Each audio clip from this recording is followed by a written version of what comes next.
दो विद्वान की कहानी। एक समय की बात है, एक गांव में एक गुरु रहते थे जिन्हें खबर हो गई कि एक अन्य नगर में एक और विद्वान आए हुए हैं। वे अद्भुत ज्ञान के मालिक थे और आगे बढ़ने के लिए सबकी सहायता कर सकते थे। ये खबर सभी को बहुत पसंद आई और सभी लोग उस नगर में उनसे मिलने के लिए जूझने लगे।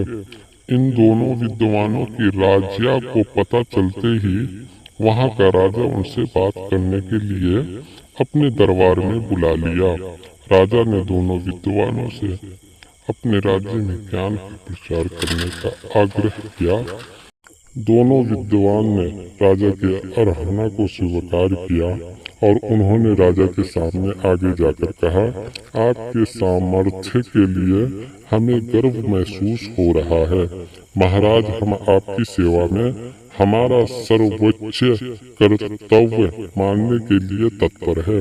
राजा ने खुशी से भरे होठों से कहा, तुम्हारे सामान्य भाषा में जनता को समझाओ।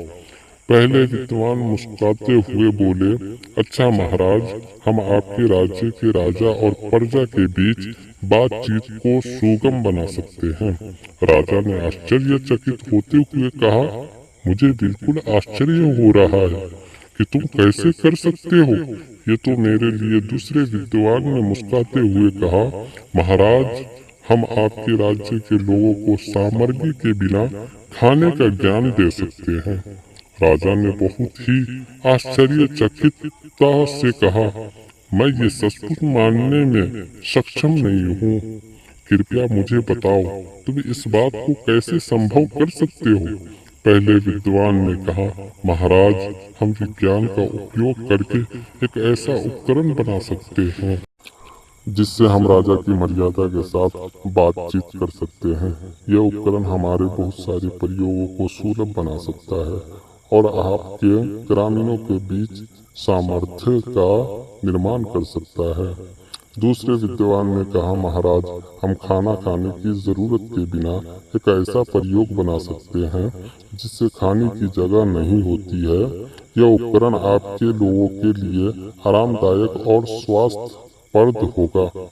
ये सब सुनकर राजा बहुत प्रभावित हो गए और उन्होंने दोनों विद्वानों का स्वागत किया और अपने राज्य में इन उपकरणों का प्रचार कार्य करने के लिए उन्हें सौभाग्य दिया।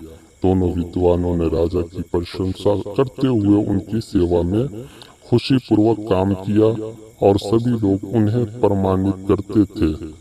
इस कहानी से हमें यह सिखाया जाता है कि समय के साथ ज्ञान विकसित हो रहा है और बहुत से अद्भुत आविष्कार हमारी मदद कर सकते हैं।